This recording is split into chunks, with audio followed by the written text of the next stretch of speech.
दोस्तों इंडिया में हर साल almost 30 lakh students SSC CGL exam के लिए अपियर हो जाते हैं। अब इसके लिए मेथड क्या होता है?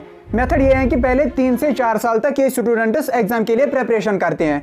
फिर एग्जाम कंडक्ट करवाने के लिए ये गवर्नमेंट को पैसे देते हैं। जी हाँ, गवर्नमेंट खुद से एग्जाम कंडक्ट नहीं करती, बल्कि स्टूडेंट्स खुद फीस देके गवर्नमेंट से एग्जाम कंडक्ट करवाते हैं। अब स्टूडेंट्स ने 2 चीज दे दिए, एक तो अपना फीस और 3 से 4 साल तक की प्रिपरेशन। तो उसके बदले गवर्नमेंट ये एग्जाम कंडक्ट करवाती है। लेकिन पता चला ये एग्जाम ही स्कैम था, और स्कैम का भी स्कैम, उसके स्कैम का स्कैम और उसका भी स्कैम था।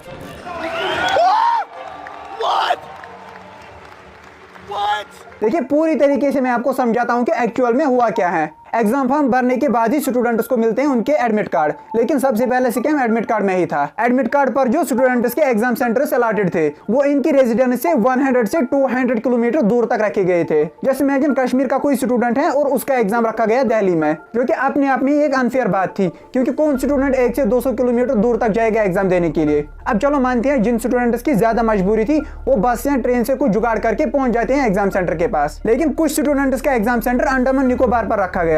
ये सोचिए, एक बच्चा है या एक बेटी है, लड़की है, और वो राजस्थान की रहने वाली है। उसका एग्जाम सेंटर डाल दिया गया अंडमान। अंडमान जाने का कितना खर्चा लगेगा? आज के टाइम में फ्लाइट भी करेगा 20-25 हज़ार रुपए मिनिमम खर्चा लगेगा। जस्ट इमेजिन मेनलैंड इंडिया से कटा हुआ एक ऐसा आइलैंड जिस पर ना कोई बस सर्विस है और ना कोई ट्रेन सर्विस। कहां से स्टूडेंट वहां तक सफर कर पाएगा? अब वहां तक जाने के लिए 2 तरीके हैं, या तो शिप में जाना होगा जिसमें आपको 3 से 4 दिन लगेंगे, या तो आपको फ्लाइट में जाना होगा। अब आप खुद सोचो, जो स्टूडेंट इतना अमीर होगा कि वो एक फ्लाइट को अफोर्ड कर पाएगा, वो तो ऐसे एग्जाम देगा ही नहीं। उसका तो डेफिनेटली कोई फैमिली बिजनेस होगा, वो उसी को संभाल लेगा। और जिन गरीब मिडिल क्लास स्टूडेंट्स का वहां पर एग्जाम सेंटर है, वो बेचारे तो ये फ्लाइट ही अफोर्ड नहीं कर पाएंगे। तो सोचो कैसे वो इस आइलैंड पर एग्जाम देने जाएंगे। और देखिए उन्हें एग्जाम देना था, हनीमून मनाना नहीं। इतने बड़े इंडिया में इन्हें कोई दूसरी जगह नहीं मिली थी एग्जाम सेंटर के लिए कि उन्होंने अंडमान निकोबार पर रखा। अब आप कहोगे चलो कुछ स्टूडेंट्स का तो वहां पर रखा गया, बाकी मैक्सिमम स्टूडेंट्स को तो इंडिया की स्टेटस में रखा है। मैं बोलता हूँ ठीक है, अगला स्कैम सुनिए। अब ये जो एग्जाम होता है डिजिटल इंडिया में बिल्कुल ऑनलाइन होता है बायोमेट्रिक के साथ, लेकिन जब वो बायोमेट्रिक पर अपनी अटेंडेंस करने जाते हैं तो मशीन वहां पर स्टूडेंट्स का बायोमेट्रिक ही नहीं लेती थी। वहां पर वो मशीन ही खराब थी, और एग्जाम ऑनलाइन होना था तो वहां पर कंप्यूटर भी खराब थे, कंप्यूटर का माउस भी खराब था। और जिन स्टूडेंट्स का माउस और कंप्यूटर ठीक था, वो जब एग्जाम दे रहे थे तो अचानक से वो साइट से लॉग आउट हो जाते हैं। उन्होंने खुद लॉग आउट नहीं किया है, एग्जाम देते देते अचानक से वो खुद ही लॉग आउट हो जाते हैं साइट से। अब आप बोलोगे चलो एक दिन ऐसा हो गया होगा, क्योंकि ये एग्जाम तो वैसे भी फेजेस में होता है, एक दिन में नहीं होता, क्योंकि 30 लाख स्टूडेंट्स को एक साथ अरेंज करना ये कोई आसान बात नहीं है, इसलिए ये फेजेस में होता है। पहले एक डेट पर कुछ स्टूडेंट्स का होता है, फिर दूसरे डेट पर, फिर तीसरे डेट पर, ऐसे ही मल्टीपल शिफ्ट्स में मल्टीपल स्टूडेंट्स का एग्जाम होता रहता है। अब पहली प्रॉब्लम क्या होती थी कि जब पहले शिफ्ट में एग्जाम हो गया, दूसरे शिफ्ट का जो एग्जाम था वो या तो पिछले एग्जाम से मैच करता था, या तो इसके क्वेश्चंस पहले वाले शिफ्ट से मैच करते थे, या फिर शिफ्ट्स में डिफरेंस होती थी। मान लो एक शिफ्ट पर जो एग्जाम हो गया उसका पेपर आसान था, दूसरे शिफ्ट में फिर टफ था, तीसरे शिफ्ट में उससे भी टफ था। यहाँ पर भी इनइक्वालिटी होगी, क्योंकि कट ऑफ तो ओवरऑल सेम होना है, और अलग अलग शिफ्ट्स में पेपर ऊपर नीचे होता रहता था। इस वजह से उन्होंने बोला कि चलो हम एआई का हेल्प लेते हैं। लेकिन एआई से जब पेपर बनवाया गया तो उसमें maximum question out of syllabus थे, और जो क्वेश्चन सिलेबस में थे वो भी पिछले शिफ्ट से मैच हो रहे थे। अब देखिए पहले इतनी प्रॉब्लम थी कि क्वेश्चन मैच हो रहे थे, लेकिन एआई की वजह से अब आउट ऑफ सिलेबस क्वेश्चन भी आने लगे। पहला स्कैम घर से दूर, दूसरा स्कैम अंडमान निकोबार, तीसरा स्कैम एग्जाम सेंटर पर मिसमैनेजमेंट, और चौथा स्कैम अब एआई से रिपीटिशन हो रहे हैं। लेकिन नीट स्टूडेंट्स के साथ भी मजाक होता रहता है, एनटीए भी कभी कभी उनके साथ मजाक करता है। लेकिन जिस लेवल का स्कैम यहाँ पर एसएससी में हुआ है, ये देखकर तो एनटीए भी कह रहा होगा कि मैं गुंडा हूँ लेकिन मेरे भी कुछ असूल हैं। मैं गुंडा हूँ मगर मेरे भी कुछ असूल है। अब ये स्कैम हुआ कैसे, इसको समझने के लिए आपको ये देखना होगा कि एग्जाम कंडक्ट कैसे होता है।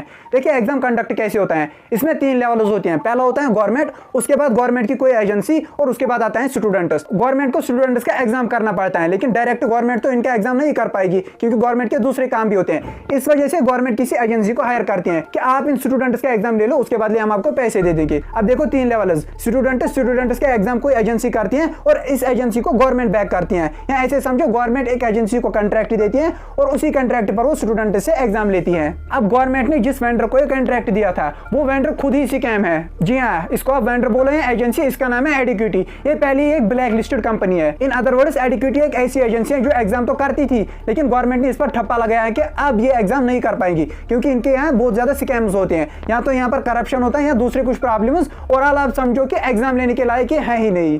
अभी कोनो एगो तबेला में से कंपनी खोज के लाया है, एडिक्विटी। क्या नाम है? एडिक्विटी ने एडी चोटी लगा दिया करियर बर्बाद करने के लिए। लेकिन स्टिल गवर्नमेंट ने इसको ब्लैक लिस्ट किया, फिर भी इसी को कॉन्ट्रैक्ट दिया एग्जाम कराने के लिए। भाई जब पता ही था कि ये एक स्कैम कंपनी है, लेकिन इसके बाद भी इसी को कॉन्ट्रैक्ट दे दिया। यहाँ पर तो कुछ ना कुछ दाल में काला जरूर दिख रहा है, क्योंकि पहले गवर्नमेंट ने इसे ब्लैक लिस्ट किया, फिर इसी को कॉन्ट्रैक्ट दे दिया। यहाँ पर जरूर कुछ ना कुछ गड़बड़ चल रहा है। अब ये गड़बड़ क्या चल रहा है मैं आपको रियल लाइफ एग्जांपल से समझाता हूँ। मान लो कोई पर्सन ए है, उसको चिप्स का एक पैकेट खरीदना है, लेकिन किसी कारण से वो खुद ये पैकेट नहीं खरीद पाता, तो उसने मुझे कॉन्ट्रैक्ट दे दिया है कि आप मेरे लिए एक चिप्स का पैकेट खरीदो। अब मान लो उसने मुझे 20 रुपए दे दिया ये चिप्स का पैकेट खरीदने के लिए। अब मेरे पास डिफरेंट शॉप्स हैं, एक शॉप पर ये चिप्स का पैकेट मिलता है 20 रुपए का, दूसरे पे मिलता है 15 रुपए का, और तीसरे पे यही पैकेट मिलता है सिर्फ 10 रुपए का। अब डिफरेंस क्या होगी? 20 रुपए का जो था वो ओरिजिनल था, 15 रुपए का उससे कम था, और 10 रुपए का तो पूरा स्कैम ही था। अब मैं क्या करता हूँ, उससे तो मैंने 20 रुपए ले लिए, लेकिन मैं खरीदता हूँ 10 रुपए का पैकेट, और वही 10 रुपए का पैकेट खरीद के इस पर्सन ए को थमाता हूँ। उससे बेचारे ए का तो लॉस हो गया, क्योंकि उसने 20 रुपए दे दिए और उसके बदले उसे एक स्कैम प्रोडक्ट मिला, मुझे मिले उसमें 10 रुपए। क्योंकि अगर मैं 20 का खरीदता फिर तो मेरे पास कोई प्रॉफिट ही नहीं था, लेकिन मैंने 10 का खरीद के खुद का 10 का तो प्रॉफिट बनाया, लेकिन इसके साथ स्कैम हो गया। ऐसे ही गवर्नमेंट भी करती है, क्योंकि देखिए एडुकेटी कोई अकेली एजेंसी नहीं थी ये एग्जाम कंडक्ट कराने के लिए, इसके लिए दूसरी एजेंसीज भी थी इंडिया में, लेकिन इसके बाद भी गवर्नमेंट ने क्यों इसी ब्लैक लिस्टेड एडुकेटी को कॉन्ट्रैक्ट दे दिया? जरूर इसका मतलब है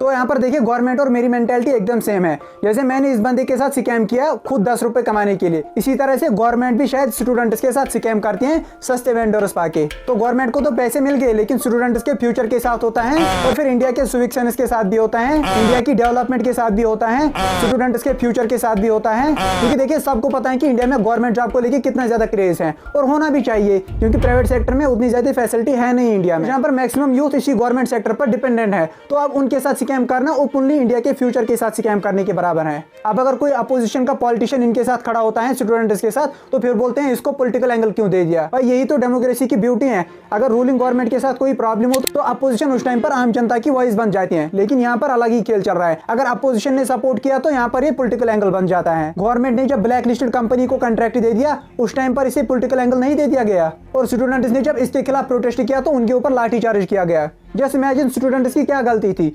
3 से 4 साल तक उन्होंने मेहनत की, फिर गवर्नमेंट को फीस भी दे दिया, उसके साथ उन्हीं के साथ स्कैम हुआ, फिर इन्हीं के ऊपर लाठीचार्ज हो गया। लाठीचार्ज तो उस ब्लैक लिस्टेड कंपनी के साथ होना चाहिए। तो इसी वजह से मैं बोलता हूँ ये स्कैम स्टूडेंट्स के साथ नहीं बल्कि इंडिया के फ्यूचर के साथ है। क्योंकि देखो स्टूडेंट्स अगर स्टूडेंट्स कहीं पर भी सेटल हो जाएंगे, कल को मान लो एम्प्लॉयज बन भी गए, तो इनका क्या सिविक सेंस रहेगा, क्या मेंटालिटी इनकी रहेगी? क्योंकि बोला जाता है कि man is the product of his environment.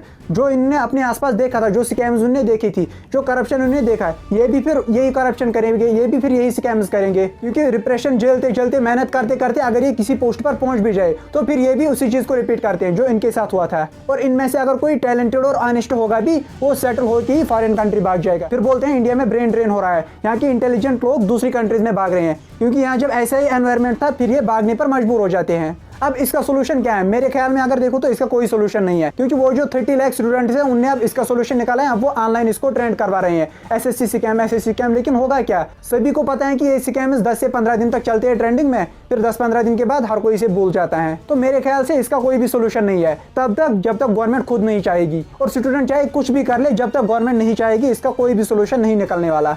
और ये मत सोचे कि ये कुछ स्पेसिफिक स्टूडेंट्स के साथ स्कैम हो गया, हर किसी के साथ हो गया और हर किसी के साथ होना है। क्योंकि अगर आप अभी 10th 11th 12th में है तो अभी आपको भी नीट का एग्जाम देना है, उसमें भी ये स्कैम हो सकता है। और अगर आप 1 या 2 टाइम ड्रॉपर हैं, आपके साथ ये स्कैम हो चुका होगा, क्योंकि लास्ट ईयर नीट एग्जाम का भी स्कैम और इस साल जो पेपर था वो भी मोर और लेस स्कैम ही माना जाएगा। तो इस वजह से आप 11th में हो, 12th में हो, नीट में हो, जेई में हो, यूपीएससी में हो, एसएससी में हो, एसएसबी में हो, आप जहां पर भी हो आपके साथ ये स्कैम होने वाला है। अब इसका सोल्यूशन क्या है वो तो किसी को नहीं पता सोल्यूशन क्या है, और ब्लेम किस पे डालना है वो भी किसी को नहीं पता, और अनफॉर्चुनेटली हम इसमें कुछ भी नहीं कर सकते। जो होगा देखा जाएगा। और मैं ये भी नहीं कहूँगा कि इस वीडियो को ज़्यादा से ज़्यादा शेयर करो, फिर इससे अवेयरनेस फैलेगी, क्योंकि चाहे अवेयरनेस कितनी भी हो, जब तक गवर्नमेंट ना चाहे तब तक ये स्कैम सॉल्व नहीं होने वाला। और आपके अवेयर होने या ना होने से घंटा किसी को फर्क नहीं पड़ता। और अगर आपको लगता है कि गवर्नमेंट को हम अवेयर करने वाले हैं, तो ये बात मेरी समझो कि गवर्नमेंट आपसे ज़्यादा अवेयर है इस बारे में। See you in the next video, तब तक के लिए हैव अ नाइस डे।